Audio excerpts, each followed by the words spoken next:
afternoon! Ngayon, papunta tayo sa Rocky Cape, guys. Mag-trek na naman tayo. O, diba? Today, grabe talaga yung weather. Ito talagang Tasmania. Ayaw niya sa amin. For how many days na talaga, guys? It's either raining siya or grabe naman yung wind. Today, very windy. I think 2 days ago, guys, grabe talaga yung wind. Yung tipo bang if lalabas ako, pwede akong ma-fly away. Ngayon, kaya lang naman, pero still very windy. Yung nagwi-whistle minsan, guys. So, nagwi-whistle minsan. Ganun. But anyway, today is my day off. Si Michelle din, day off din niya ngayon. Kagagaling niya ng night shift. So, sabi namin na sige, labas na tayo, kasi I only have few days left here before I'll go home.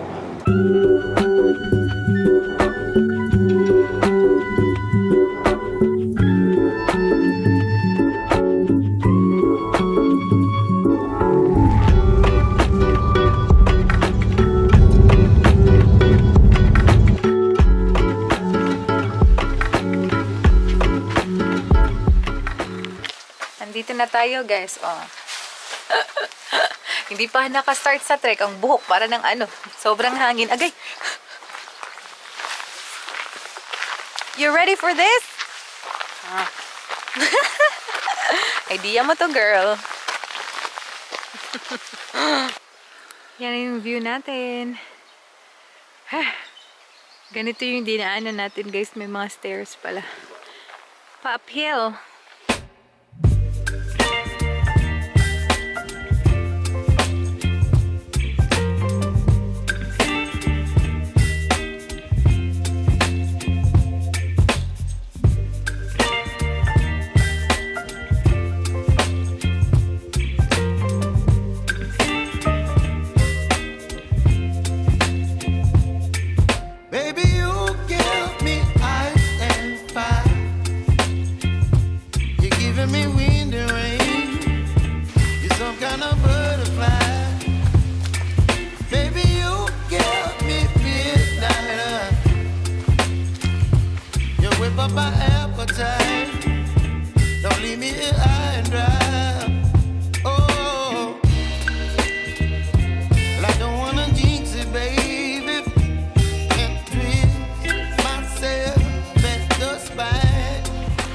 Coffee. Guys, ang sarap magkape. Gusto ko talaga magkape. Cheers to that. Cheers to the free candy.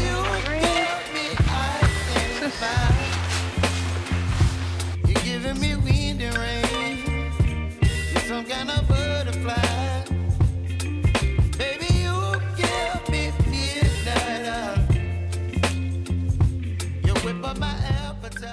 Meron sana kaming ang water bottle na prepare ba. However, naiwanan. So, uhaw na uhaw. Tapos wala tayong tubig. I don't want coffee. Ewan ko ba, na-miss ko yung coffee sa foreshore. So, baka after nito, punta tayo doon. Gusto ko mag-frappe. Gusto ko mag-frap. Ha? Ay, iced coffee lang. Ayan, malapit na ako sa guys. Kung saan kami nag-park. Naghiwalay kami ni Michelle kasi gusto ko niya mag-picture. So, naamnan ako. Oh my God, uhaw na uhaw. Sobrang uhaw. Ang layo ng trek.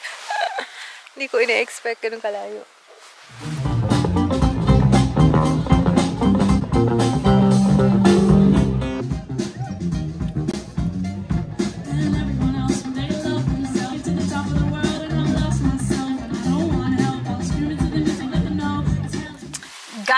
Meron sana tayong dinner pala kasama yung mga housemate namin. 6:30. Pero na-enjoy tayo sa Little Sisters. Hindi na kami nakapunta doon sa dinner sana namin. Little Sisters yung may music. Bumili tayo ng iced coffee. Ngayon, nandito tayo sa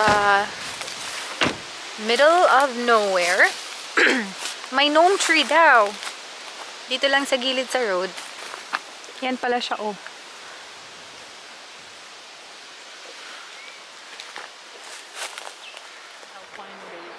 Oh my God, ang ganda! Look! May isang tao lang tayong nakikita, oh. Isa lang. The beach is very pretty!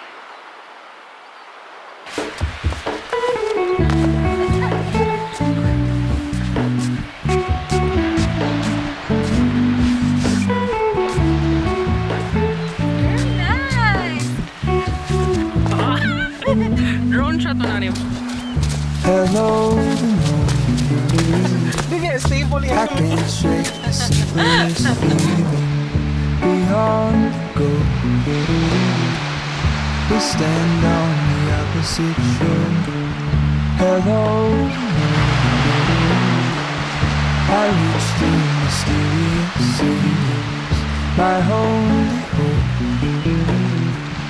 I look for things I don't know.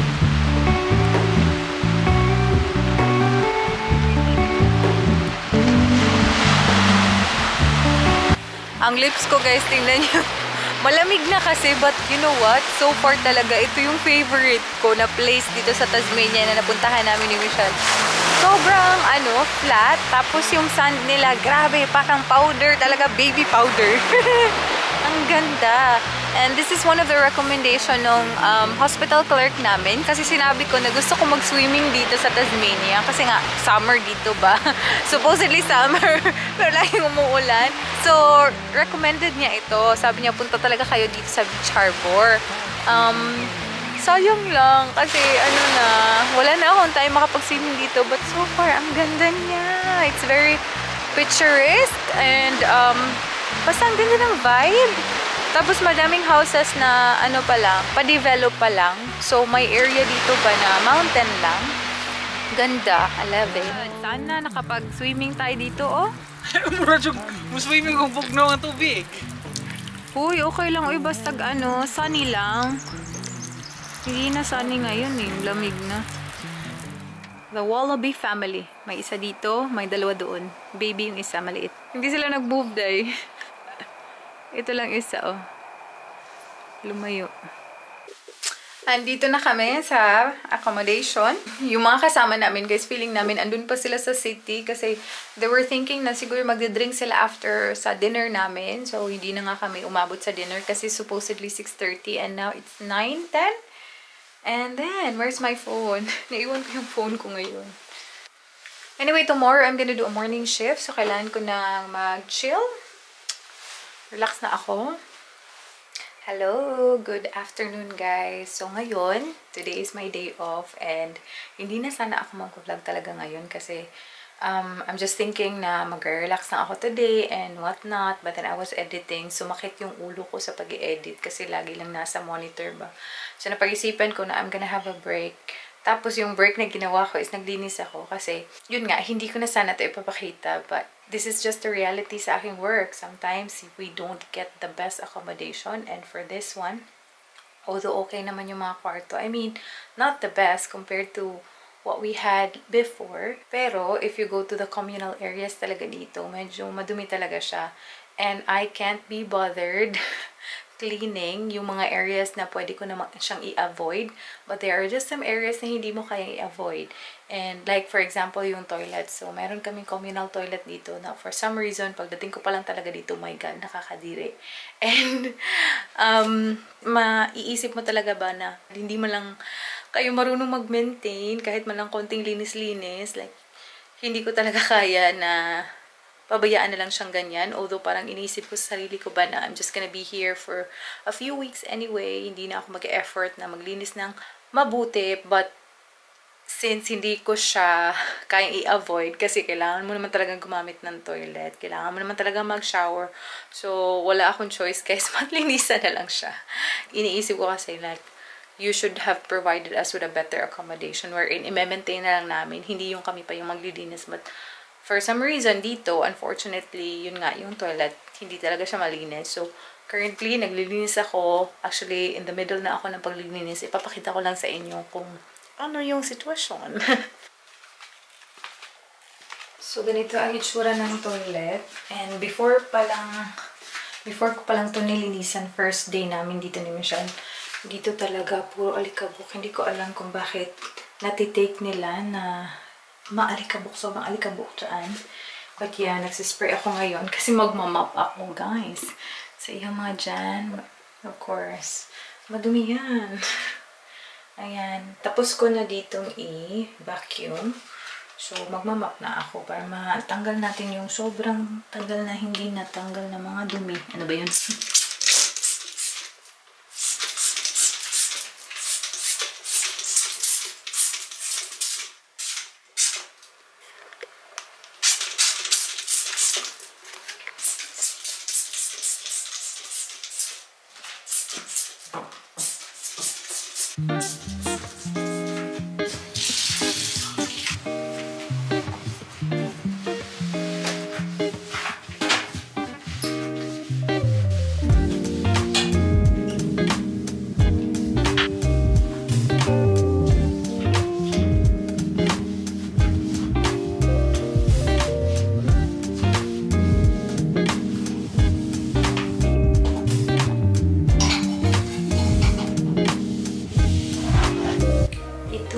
Itsura ng shower natin. May bathtub pa o na medyo madumi. Pero okay lang naman yung shower. So, at least na lang. Yan lang naman ginagamit ko dito.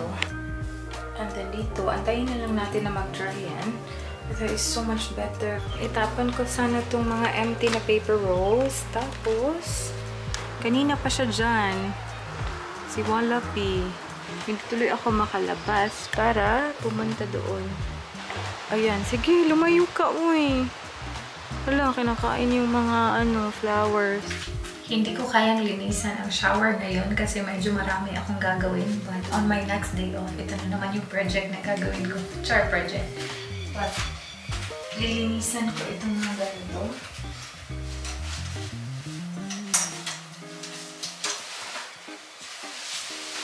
Lalabhan ko kasi madumi. Tinitiis lang kita, pero ngayon nag-i-off ko, lalabhan kita.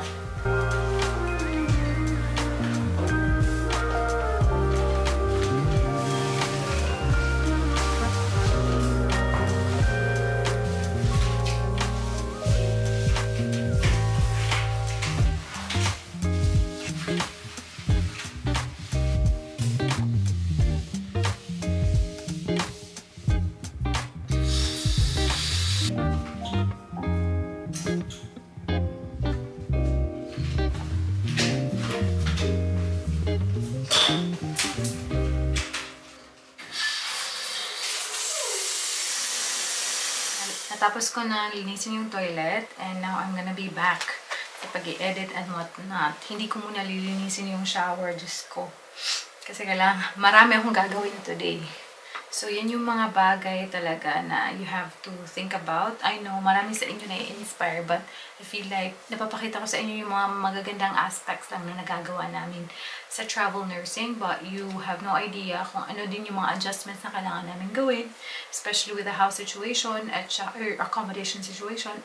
And then, sa work din, hindi ko masyadong na-explain sa inyo, but I think you get it. Kasi, of course, paiba-iba, and paiba-iba pa ng location sometimes, so there's a lot of adjustments that we have to do. So, kaya nga, dapat ready ka talaga pag gagawin mo to, and dapat open-minded ka na that's gonna happen, na dito ka na area today, at another area ka na naman the next day, and yun nga, nasabi ko sa inyo sa previous namin na placement. There was even a time na nag-work ako sa aged care, which is, I was kind of surprised, pero ganun siya. And then I worked in the ward, hindi pa ako naka-work sa ward. So, ganun ang mga situation yung nangyari sa amin with this journey. Pero okay naman. So, dapat tingnan mo na lang yung brighter side of things kung ano makukuha mo with this experience. Kasi, yun nga, may mga challenges din talaga, pero okay din naman yung mga rewards na makukuha mo with the experience. But anyway, balik na ako sa sa trabaho ko kasi wala talaga akong plano na mag-vlog ngayon, pero naisipan ko lang na sige na lang, why not?